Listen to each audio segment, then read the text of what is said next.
Hello, hi everyone.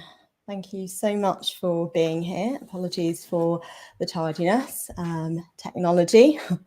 My name is Rachel, and today I'm joined by Richard Wilkinson, who is going to be talking to us about social cohesion and equality. I'll just introduce Richard. So Richard Wilkinson studied economic history and the philosophy of science at the London School of Economics before training in epidemiology. He is now Professor Emeritus of Social Epidemiology at the University of Nottingham Medical School, Honorary Professor at University College London, and Visiting Professor at the University of York. And since his initial research focused on health inequalities, Richard's books and research papers have drawn attention to the tendency for societies with bigger income differences between rich and poor to suffer a heavier burden of health and social problems. Two of his books have been the subject of documentary films, so The Great Leveller for Channel 4's Equinox series that was broadcast in 1996. That was based on his Unhealthy Societies. And The Divide, which is based on a book Richard co-authored called The Spirit Level, that was released in April 2016, and it's available on Netflix. And The Spirit Level, which was written with Kate Pickett, is now in 24 languages, and it won the 2011 Political Studies Association Publication of the Year and the 2010 Bristol Festival of Ideas Prize. And Richard's first TED Talk, How Economic Inequality Harms Societies, has been watched over 4 million times. And his second TED Talk, The Link Between Inequality and Anxiety, has been viewed almost 2 million times in the last 2 years, so definitely check those out. And Richard has received Solidar's Silver Rose Award, the Irish Cancer Society's Charles Cully Memorial Medal, and was the Australian Society for Medical Research's Medalist of the Year in 2017. And he and Kate Pickett published their latest book called The Inner Level in 2018. So very much looking forward to what you'll be sharing, Richard. So thank you so much for being here. So I will now hand the floor over to you. And thank you so much. Thank you. Well, I've been working on inequality, health inequalities initially for a very long time. I mean, when I say that, I mean since about the late 1970s, I suppose, which shows my age. I'm the same age as not Donald Trump, as Joe Biden, and I'm sure I have many of his weaknesses. Including memory problems. I want to take you through, though, some of the findings from epidemiology, some of the work from our Spirit Level book, which we've recently updated. We've gone through the data, updating it, and the update is it's really a sort of pamphlet length thing, which the Equality Trust will be publishing, I think, next week. But anyway, can I have my first slide, please? This is really the peacock and the pigeon are really there because they contrast the very showy peacock with the much more modest pigeon, and it's relevant because a lot of the issues we deal with are to do with people bigging themselves up at one end of the social scale and feeling small and insignificant at the other. The next slide, please. I think there are enormous problems in the social structure of our societies now, and we have to really move on from seeing them all as individual problems. I think there are problems to do with the quality of social relations in our society, as structured, if you like, by the social and economic organization. I emphasize this using American data simply because it's up to date and I think reasonably accurate. 1 in 3 American adults had either a substance abuse disorder or mental health illness in the past year. That amounts to 85 million people. It's over 10 times the population of New York. Absolutely astonishing if you think of that number of people incapacitated in some way, either by drugs or mental illness problems. And I point that out simply to give an idea of the scale of the negative effects of our social structures. So on the next slide, I use that to emphasize to people I'm not talking about individual differences. Normally when people talk about mental illness or any other social problem, they talk about individual differences. Who are the vulnerable, that kind of thing. I want to talk about inequality as something that makes all these problems harder for all of us. And if you want, if you are interested in which of those girls fall or do badly at the hurdles, you look at individual differences, their height, their weight, their training, all sorts of things like that. But if you want to know how many fall, you know, why 85 million in Americans fall, if you like, you'd look at the height of the hurdles, the things that make these problems more difficult for all of us. I should have said on that slide with the 85 million that it doesn't include people who use drugs recreationally, even if they're illegal hard drugs, nor people with things you might not call mental illness. It only includes people whose drug abuse and mental illness is messing up their lives, interfering with their functioning in terms of work and family relationships and so on. So these are people with quite serious problems. Next slide, please. So I think it's important just to make this point that if we're looking at the social ills of our society, first we have to convince others that these really are important problems and then win the necessary political changes. Next slide, please. When people talk about inequality, I think they imagine simply talking about the material conditions in which people live. This slide shows pictures of poverty in rich and poor countries. It's really to illustrate a study which interviewed people in poverty in very poor countries like India, China, Pakistan, Korea, but also in richer countries like the United Kingdom and Norway. And although the conditions that the people defined as in poverty live in are so different in these different settings, the experience of living in poverty, despite those material differences, was rather the same. So the researchers said respondents who they interviewed, the people living in poverty in these different conditions, frequently despised themselves for being poor. Parents were often despised by their children, women despised their menfolk, and some men were reported to take out their self-loathing on their partners and children. Despite generally believing that they had done their best against all odds, they mostly considered that they had both failed themselves by being poor and that others saw them as failures.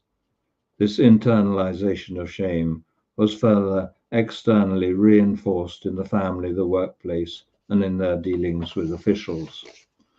So you see, it's not simply the material conditions, it's being at the bottom of the social ladder, it's feeling looked down on, being treated as inferior or seen as inferior. On the next slide, when researching health inequalities, the very big differences in life expectancy within even the rich developed countries. I mean, in Britain, you can find 15 or even 20-year differences in life expectancy between rich and poor areas at the extremes. We always thought as researchers that our classification of people by social and economic measures, whether income or education or whether they live in rich and poor areas, that was in a way a proxy for the real causes that lay behind that classification. So we thought really what was causing these health differences was differences in diet, in working condition, in housing conditions. It was only when we became aware of the work of people studying non-human primates, particularly Karol Shively and Robert Sapolsky, that we became aware that the problem, a really important part of the problem, is social status differences themselves. Karol Shively there is pointing out the furred up artery of a low status macaque monkey, living with much more stress as a low status animal, always trying to keep out of the way of the dominants and so on. On the left, the other picture she's got on her screen, it shows the clear arteries of a high status macaque.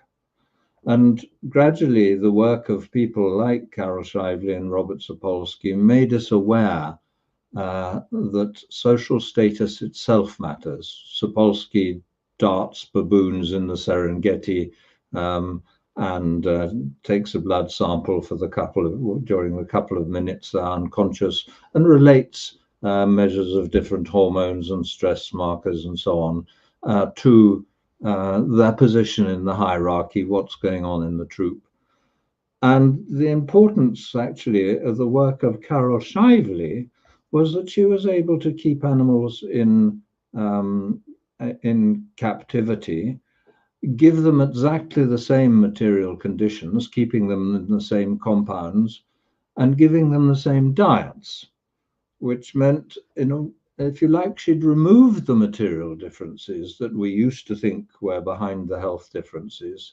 There were only the social status differences, and she could actually manipulate those by moving animals into different groups. So their social status might move up or move down, depending on what sort of group they're in with. And what they were finding in terms of stress profiles and so on, hormones in the animals related to status, were also being found in observational studies of humans. And that really made a big difference to how we understood these things. Can I have the next slide now, please? So, for instance, in the Whitehall studies of civil servants working in London offices, they looked at blood clotting factor, fibrinogen, which it leads to your blood clotting faster, which is important. I mean, if you're a low status animal, you're going to get bitten more often, you're going to be involved in fights that you lose, and so you want wounds to heal quickly. And so high fibrinogen is good for those low status animals. But actually, what you see in the civil service is that low status civil servants have this high levels of this blood clotting factor. When you see on the horizontal axes as those two little graphs, number 1 are the high status civil servants, number 6 the lowest status in the office hierarchy, and you see the high status people have the lower levels of fibrinogen. So it looks as if humans are reacting to social status differences rather as monkeys in a dominance hierarchy. So on the next slide, although people so often see inequality just as about material differences that may be regarded as unfair, it's more accurate to think of inequality as a social relationship. It brings out features of our evolved psychology to do with dominance and subordination, feelings of superiority and inferiority. And that affects how we treat each other. When I say inequality is a social relationship, I mean it puts us in a hierarchy, one above the other.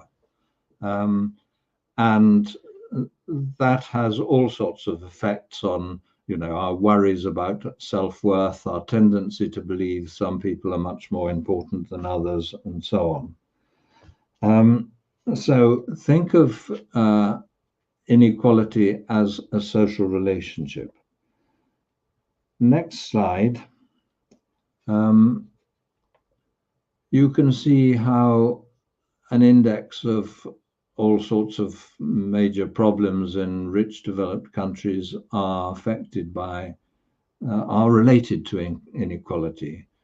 Income inequality on the horizontal axis, as I think in all the next few slides, high inequality on the right, low inequality on the left. And these problems all become worse in more unequal countries. And on the next slide, you'll see the updated index that I said we'd just updated the data. So you can see it's basically looks very, very similar to what it was when we published the spirit level.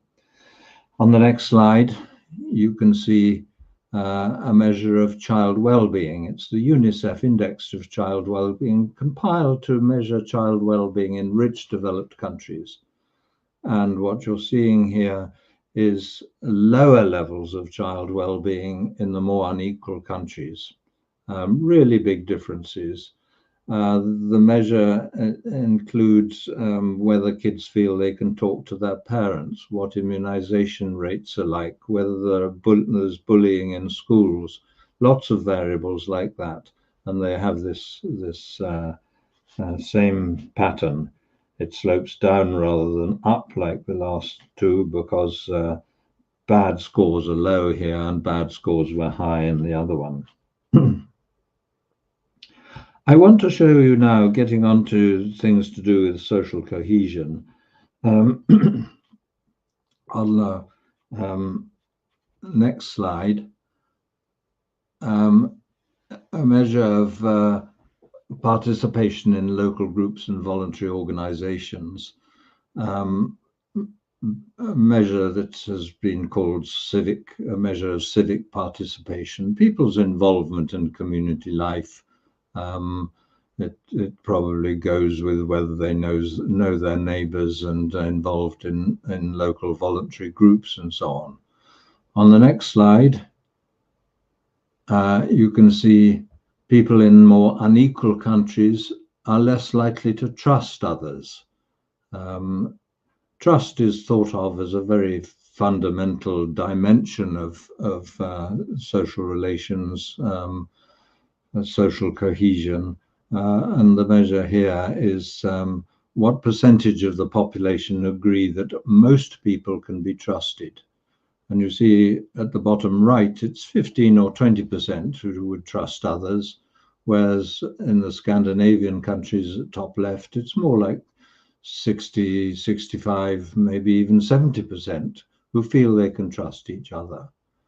And in terms of social cohesion, imagine walking home late at night in any of these countries.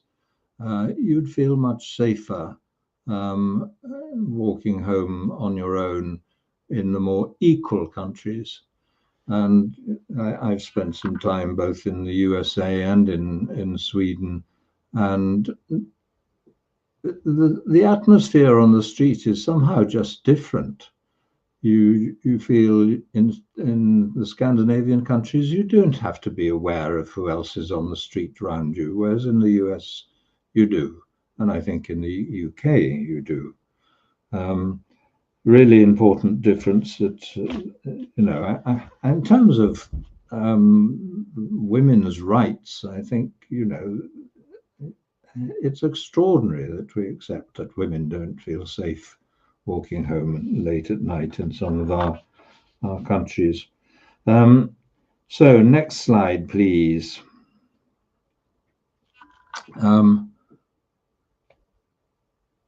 I can't see the dots on my screen. I don't know whether you've got them on yours. Oh, that's a pity. I wonder why that isn't showing. Anyway, what you should be able to see there is homicide rates, a dot for each of the 50 US states and also for each of the Canadian provinces. And the homicide rates are quite closely related to inequality, but 10 times as high in the more unequal US states compared to the more equal ones or to the Canadian provinces. It's not, we found, about gun control, because if you control for number of guns and so on, you find the relationship with inequality is marginally closer. I'm sorry not to show you that the data there, because it is very striking, and that relationship between homicide rates as a measure of violence and inequality, it's very well researched. People have looked at this relationship all over the world over long periods of time. So, inequality is probably the most powerful environmental contributor to high homicide rates. Doesn't mean it's the only thing. I may say all these slides, I'm not arguing that inequality is the only influential factor. If it was, everything would be absolutely perfectly on whatever regression line I'm showing you. They vary simply because there are other factors affecting the levels of different outcomes. I want to move on now to look at even more unequal countries. Mexico. Mexico is, with South Africa, one of the most unequal countries in the world. And you see, everything's gone a stage further there. It's not just that community life has weakened and people don't trust each other, they don't have much to do with each other, and there's more violence. People are frightened of each other. You can see here the windows and doors are all barred. There's razor wire and these fences. They barricaded themselves in. And we were invited to give some lectures there. We were warned not to go out in the evening. It was just too dangerous. And it's not just one or two houses barricaded like this, but all along the street. In the next slide, you can see the same, basically the same thing in South Africa, just as unequal. That notice, which I'm sorry, it's a bit out of focus, it says armed response. So basically it's telling you if you're caught climbing in, you might get killed, might get shot. Those wires at the top, the horizontal ones, are of course an electric fence, and there are two big dogs. I don't know if you can see them, that probably make short shrift of you if you did climb in. The tragedy of this is that if you look at measures of happiness, life satisfaction, even health, the determinants of those things are really powerful determinants, are the quality of your social relationships. One of the big developments in our understanding of health over the last 30, 40 years has been the importance of social relationships. People with more involved in community life, people with more friends, a better quality of relationships, survive significantly longer. Whether you're well socially integrated or not is more important to your survival than whether or not you smoke, or at least as important. It's a really powerful factor. So what inequality is doing is undermining the key component of well-being, if you like, how we get on with each other. And that's why this is so sad.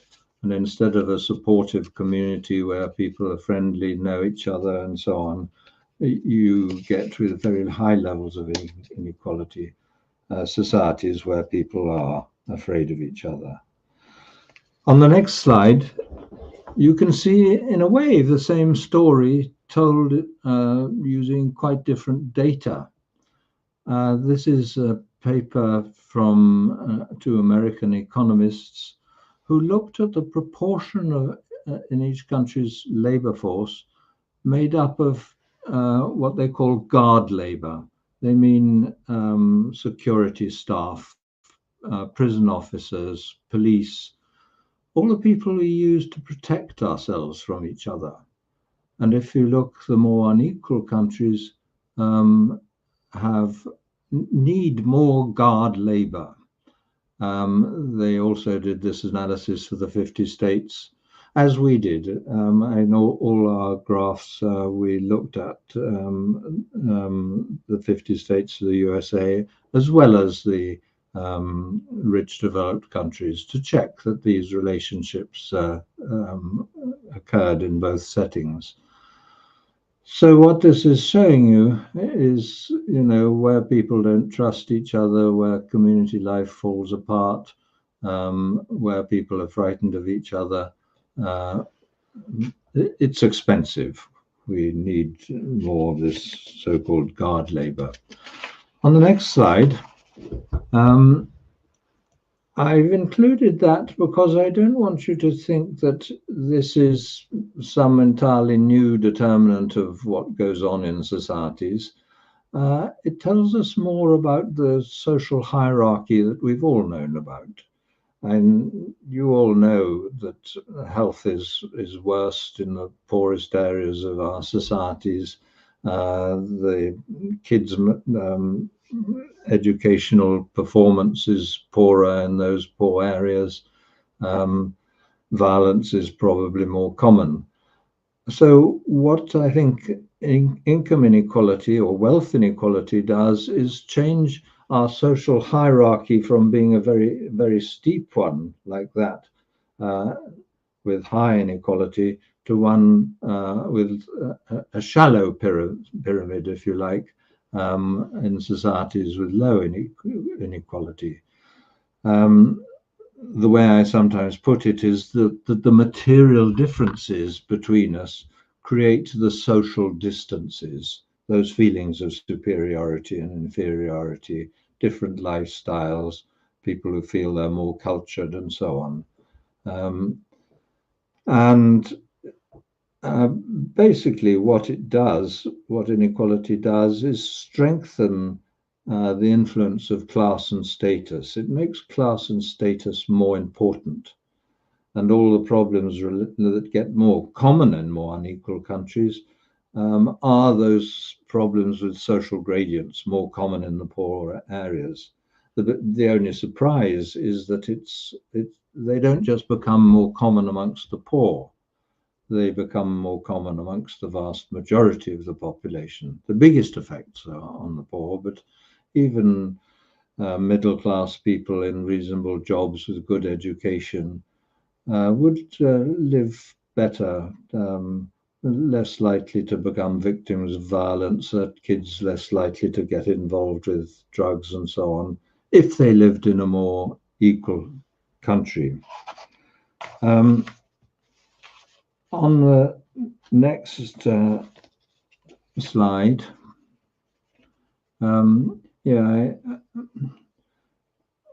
I think we can skip over that actually. This one is important though. This is about status anxiety. if you live in a society where there are big inequalities and those feelings of superiority and inferiority, it encourages us to believe that some people are more important than others, and to worry about what we are worth and how people judge us. And what this graph shows you is from a study of status anxiety. That is your worries about how you're seen and judged. And along the bottom, you have tenths of the population in rich developed countries. So the poorest tenth in each country on the left, the richest tenth in each country on the right. And you see in the more unequal countries, levels of status anxiety are higher in all classes, in all income groups. And then the line at the bottom, the low inequality countries, there's less status anxiety in all income groups. Of course, it's more common amongst the poor than the rich, but with bigger inequality, it gets worse for everyone. A really important thing to bear in mind in understanding really how inequality works. On the next slide, you see I'm not seeing the bar graphs there. No, they've gone. I wonder why. Anyway, what it shows is where it says tasks with social evaluative threat. It's showing that the cortisol levels, that's a central stress hormone, were much, much higher in a whole group of experiments in which people were asked to do stressful things. If the stressful things they were asked to do included what they call social evaluative threat, threats to self-esteem or social status, where others can negatively judge your performance, that pushes up your levels of stress hormones. Other tasks that were given in these experiments, which didn't include those worries about how you're seen and judged, made much less difference to cortisol responses. On the next slide, I've simply included a quote from Oprah Winfrey's style coach, Martha Beck, which I think shows how these things mess up all of us. We're all pretty twitchy about how other people see and judge us. She says, when meeting other people, the real enemies are shame, fear, and cruel judgment. She says she's one of the millions of party-impaired people, social phobes, who dread party talk, who are petrified of saying something stupid, something that will reveal us, as she says, the jackasses we are, rather than the social maestros we wish we were. She says she felt she needed a whole armory full of impressive weapons to survive a party. Things like cleverness, thin thighs, social connections, and wealth. Every act, from choosing clothes to making small talk, is a fear-based defense against criticism. I think, and we all know parts of that kind of description.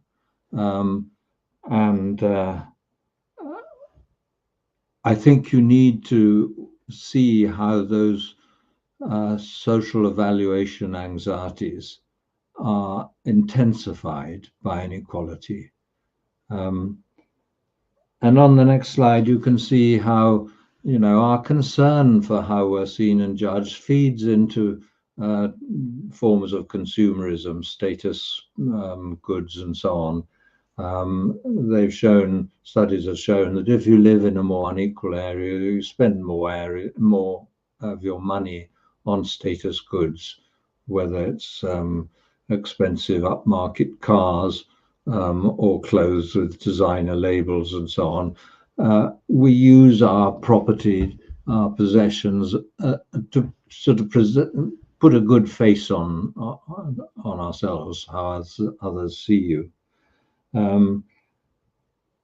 And it's by thinking about things like that, and that quote from Martha Beck, that you can see how very personally we're affected. Those insecurities that we all know, whether slightly or feel them very powerfully. And there's now no doubt at all that they're substantially worsened by bigger income differences, that idea that some people are worth more than others, and worries about how we're judged. You asked me to speak about social cohesion. You see, it's those sorts of things that stop us being more sociable. We're worried about how we'll be seen and judged. And, you know, as an academic, seeing the reluctance of students to ask questions in a seminar for fear of making fools of themselves. I remember when I was a student, those same feelings. So don't think of inequality as simply something out there in the structure of society that doesn't affect you personally. It affects us all extremely personally. So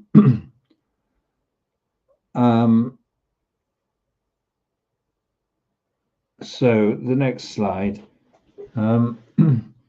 Basically, advertisers know what I'm talking about very, very well, and they play on these anxieties all the time. It's extraordinary how much of advertising is telling you that if you buy that, whatever it is, you will look better. It'll help your, if you like, your self-presentation. It doesn't describe the thing in detail. It just makes you think that people judge you better. Next slide. I want to show now how this gets into mental health.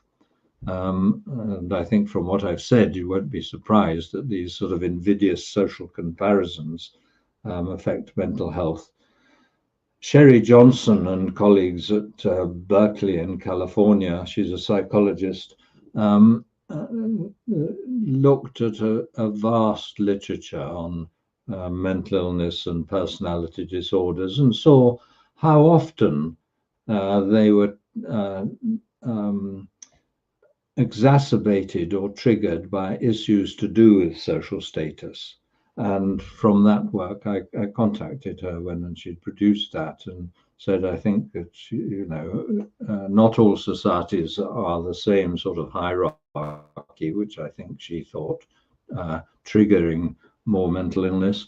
But I said, I think in more unequal societies, there's now evidence that mental illness is more common. And on the next slide, you'll see a paper published recently in the British Medical Journal, Open. Let me explain it. Along the bottom, you've got correlation coefficients between inequality and different mental illnesses. It covers the 36 OECD countries, and those long blue bars to the right show quite strong tendencies for more unequal countries to have more of all those forms of mental illness. And on the next slide, you see there are two reactions to feeling worried about how you're judged. One is to feel you're inferior, you lose confidence, low self-esteem, and so on. You find social contact too stressful, and so actually you start to avoid meeting other people or going to parties or whatever. You become more socially isolated and probably more depressed. But there is another way you can jump if you're worried about social judgments of you, social comparisons. On the next slide, you can see that some people respond to these judgments by bigging themselves up by becoming narcissistic, by talking up their achievements and so on, instead of being modest about themselves. On the next slide, you can see some data expressing that sort of relationship. This graph of self-enhancement, what it's showing you is that people in more unequal countries rate themselves more highly compared to others. They big themselves up, a sort of process of self-aggrandizement, self-advertisement. They think they're cleverer than other people. They think they're better drivers than other people.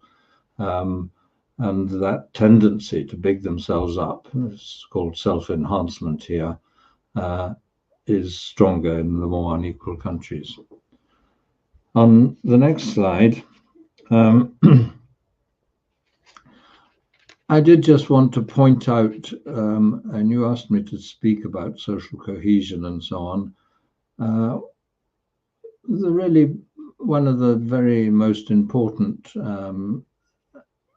outcomes of research over my career from people around the world has been to show the importance of social needs to health.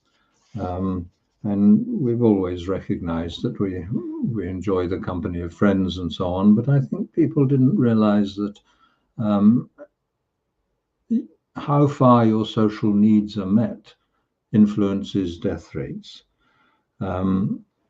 So jump the next slide and go to the one after that. Jump that, yes, that one. It was in the late 1970s that Lisa Berkman and Len Syme showed the importance of social networks and friendship to health. They followed through a bunch of people whose health was similar at the beginning of the process, and found that people with fewer friends, weaker social networks, had death rates twice as high during the study period as the others.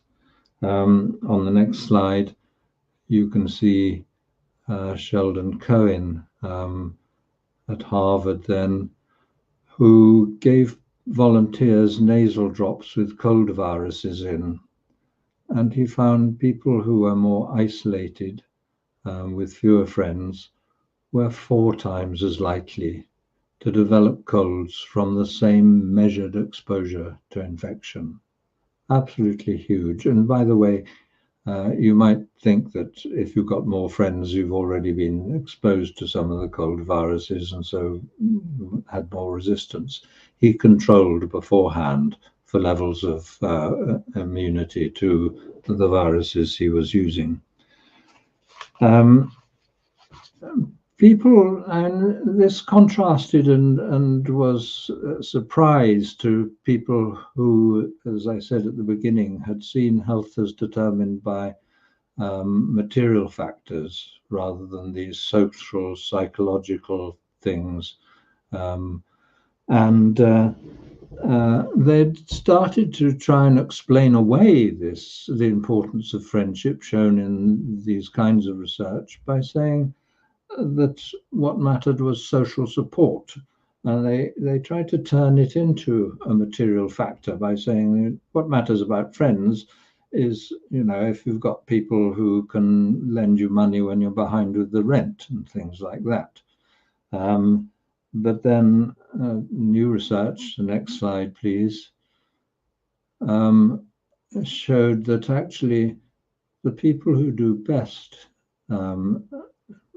are those, not those receiving the social support, but those providing the social support. This is after controlling for initial differences in health. And then another study showing that you've probably heard of these studies showing that spending money on others does more for your happiness than spending it on yourself. I think people are given a small amount of money, and some are told to buy something for themselves, and others are told to buy something for someone else. Happiness is increased more by those in the group told to spend it on something else. Now, I think people often imagine that our societies have always been hugely unequal, that it's part of the human condition. On the next slide, if you read the anthropology of hunting and gathering societies, that really covers 90 or 95% of our existence as anatomically modern humans. We lived in egalitarian societies. You know, the earliest agriculture was about 12,000 years ago, but in most of the world it came considerably later. So most of the world went on being hunters and gatherers for longer than that. So it's at least 95% of our existence as anatomically modern human beings with brains our current size, that we lived in these egalitarian societies based on gift exchange and food sharing and so on. On the next slide, Marshall Sahlins,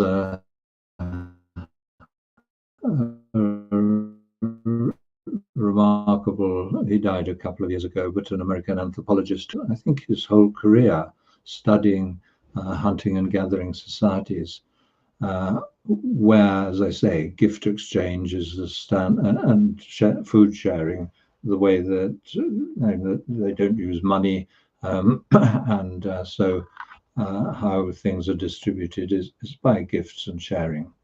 And he said that basically gifts are used to make friends, to maintain friendships, to maintain good relationships. That if you like, without a sort of government to maintain the peace, instead of having the sort of Hobbesian war of each against all, how people deal with that is actually to keep the peace themselves by making gifts, apparently far beyond any practical need. Gift giving and exchange was obviously a pleasure, and cementing relationships. And of course, we go on using gifts like that now. And if you've been given something, that sense of indebtedness that makes you perhaps reciprocate the gift. Marshall Sahlins said that was a sort of social compact, but psychologists suggest that it's a human universal, that as human beings, that is a universal characteristic. So on the next slide, I'm nearly through, you can see words like companion contain this idea that your companions are people you share with, share the necessities of life. It contains the two words com and panis, together, and bread, or with and bread. So your companions are the people you eat with. And even in the religious symbolism of communion, there's the same idea of sharing as the key to social relationships. So I think I'm going to stop there. Thank you very much. Skip my last few slides, ignore them. Thank you.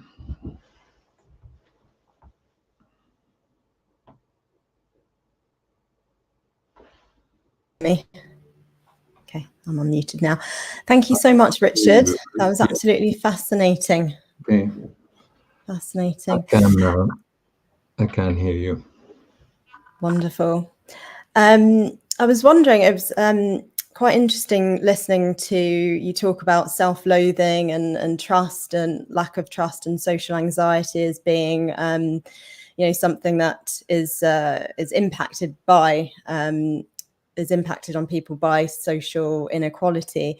So I was just wondering, on your thoughts on the role of mindset and self-worth and self-esteem. Mindset, did you say? Yeah, and self-esteem and self-worth in terms of overcoming the barriers faced by people due to inequality. Well, that's getting into the individual differences, which and of course there are huge differences in individual sensitivity. Some people are much more confident, and some are much more thick-skinned, if you like, than others, and others of us have strong self-doubts. But wherever we are in this scale, they're all exacerbated by higher levels of inequality. So that's how I look at it. Right. Okay.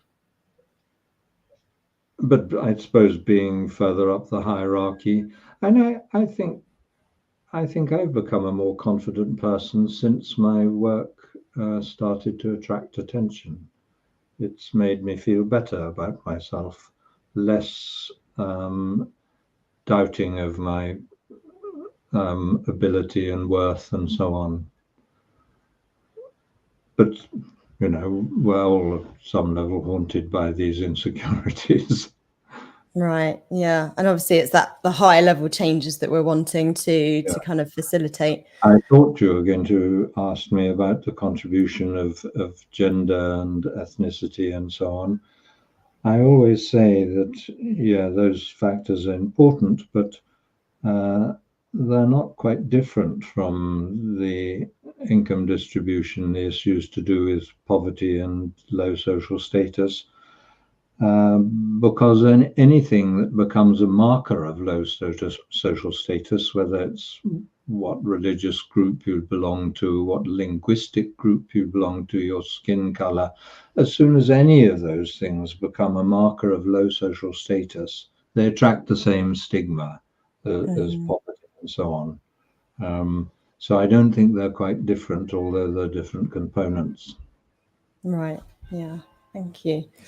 We have a few questions. If you wouldn't mind staying on a couple more minutes. Let's do. What would you like? All right. So Peter Davies asks, does inequality affect and reduce the health of richer people in unequal societies? Does it harm all of us or just the poorer people? Well, people always turn what I say into it harms even the super rich. We don't have data for the super rich, so the answer is I don't know. But what you do see in the layers of the population for which we do have data is that the effects are strongest at the bottom, but higher levels in society are still affected, but to a lesser and lesser extent. So, as I say, you can be well-off, middle class, well-educated, good job, and still you'd be less likely to become a victim of violence if you lived in a more equal society. Your kids would be, they might do a bit better at school, might live a bit longer, be less likely to get involved with, seriously involved in dangerous drugs. In that sense, the vast majority of the population does better. But as I say, I can't tell you people always wanting to hear that even the rich do. We have a question about AI. So I read somewhere that people trust AI better to judge fairness. Does the statistician in you agree, Richard?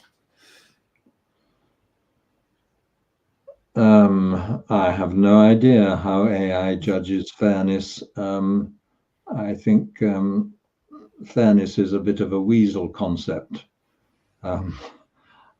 People regard anything as our ideas of fairness are just so different.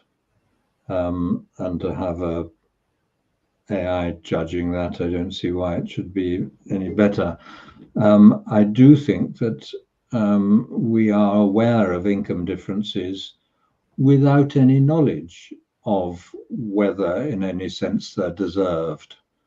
When you see somebody living in a mansion with a great car and behaving in a superior way, you don't know whether that wealth is inherited or whether they've worked hard for it. But actually, there are studies that show that these CEOs paid in millions, that if you look at the performance of their companies, the fact that they're so highly paid seems to correlate with poorer company performance rather than better. That was a study which was published in the Wall Street Journal and the Financial Times. So it's regarded as good data. So basically, I don't think I made a sort of mental note not to refer to these top incomes as earned. I don't think they are earned. They're paid, but not necessarily earned. And I think that inequality is harmful quite regardless of how people got their wealth, whether it can be regarded as fair. But the CEOs of those big companies, the FTSE 100 companies, they're paid 200 or 300 times as much as the lower paid workers in their companies. I don't think their contribution is worth 200 or 300 times as much. And the idea that, people have genetic differences in ability. Supposing by chance you're lucky and have a few good genes, why does that mean you should live in a more comfortable house and have the best of everything, and somebody who doesn't have that luck should live so differently? There's no link there between the outcomes and the justice. Incidentally, I don't mean to encourage the idea that this idea of genetic differences in intelligence. Basically, they used to talk about whether or not there was one gene for intelligence, but actually there are thousands of genes affecting different aspects of our cognitive ability and making some of us good with people and some of us good at spatial things and some of us artistic and some of us musical. And they're endless. None of us have all the good ones and none of us have all the bad ones. So we're just different. It's education that makes such an important. So you might have all the genes for being a good mathematician, but if you've never been taught any maths, you won't be very good at it. Yeah. And on that, do you have any kind of specific things that you would like to see to reduce inequality, for example, in the education or healthcare system? Well, what I emphasize most is measures of economic democracy. I think it's vitally important that companies should become more democratic. Employee representatives on company boards. Quite a lot of countries have legal provision for that. And half the EU countries do. Some of them, it's strong legislation, as in Germany, where I think in bigger companies, half the representatives on the remuneration committees have to be employee representatives. Other countries, including Britain, have no such legislation. But I think that makes an important difference to inequality. You might think your boss should get twice as much as you, but probably not 300 times as much as you. Right. But also, in more traditional measures, I think we need a wealth tax. I think we need to tax unearned income at least as highly as we tax earned income. At the moment it's taxed less. Our tax system is no longer progressive. So lots of changes needed there. Wonderful, thank you. You mentioned education. People sometimes hope that you can put the system right by better education. I think education does make a difference. It can make inequalities better or worse, and I think our A system of private schools may make the system worse, but the big takeoff, a huge rise in inequality in Britain, came in the 1980s under Thatcher. And it wasn't a change in the education system. It was a change in trade union legislation, privatization of utilities, the lowering of top tax rates. It was measures of that kind that led to us becoming so much more unequal and becoming a more antisocial society. You're too young to have felt those changes, but I have been very aware of them. The society when I was in my 20s was quite different from what it is now.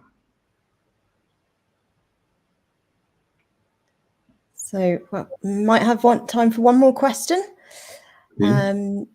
So James asks, since updating the data, are there any countries where wealth inequality has reduced and social cohesion has improved? No very big changes since we updated it, and there's, I think, only a 15-year difference in the two. And countries don't change their inequality very fast, but there are some long-term examples. If you look at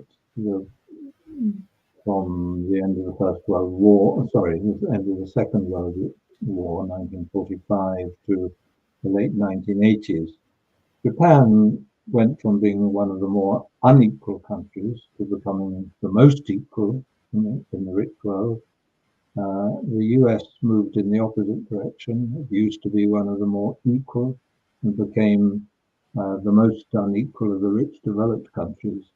And their health shows movements in the opposite direction. So Japanese health, while it became more equal, improved faster than any other country in the world. So it ended up with the highest life expectancy. The US, despite spending much more on medical care than any other country, comes in, 30 something in the league table of life expectancy in rich countries. It does really badly. But it also does badly in terms of violence and imprisonment and obesity and all the other things related to inequality.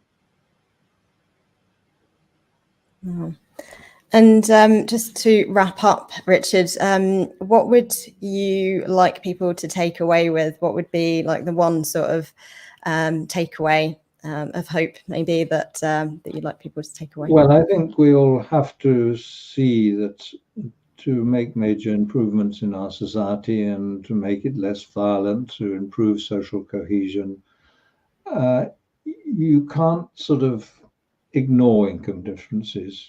We have to campaign for greater equality. The tendency to look down on people of lower social status is so strong. And it's that can't be ignored. And the only way around it is to reduce the inequalities. So I think that's one of the takeaways. I think the other is those personal anxieties we all have about how we're seen and judged, that lack of confidence. We hide it away as if it was a personal psychological weakness. I think that actually we have to do the opposite. It's something we share. Almost everyone feels it in some degree or other. And perhaps we'd be better dealing with it if we didn't try and hide it, but recognize that, I don't know whether you feel it more or less than I do, but we both feel it to some extent. You know what I'm talking about. And we can meet other people on that ground anywhere, and respond to people's insecurities. Yeah, so that's a really important point, isn't it? Just kind of remembering our common humanity and yes, exactly. Yeah. You mentioned common humanity. At the bottom of all this is whether or not people feel valued. It's about being valued. You know, that's why friendship is important. You feel valued by your friends. It's why low incomes are so difficult, because you feel worthless and looked down on. It's in one sense or another, it's about being valued. Wonderful. That's a great place to close. Thank you so much, Richard, for sharing your knowledge with us. And thank you everyone who joined today.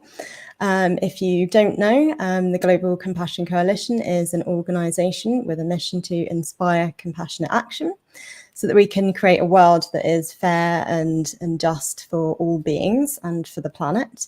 So if this is important to you and you'd like to join, I'll just pop a link in the chat for you to join us. And let me just...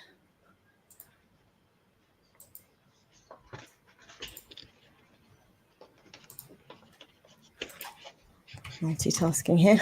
There we go. And for those who registered for the event, I'll be sending out a follow-up email with Richard's TED Talks and books, and where you can learn more about Richard's work. So thanks again, everyone. Thank you, Richard. And thank you, Rachel. Hopefully again soon. And everyone All right. else. Take care. Enjoy.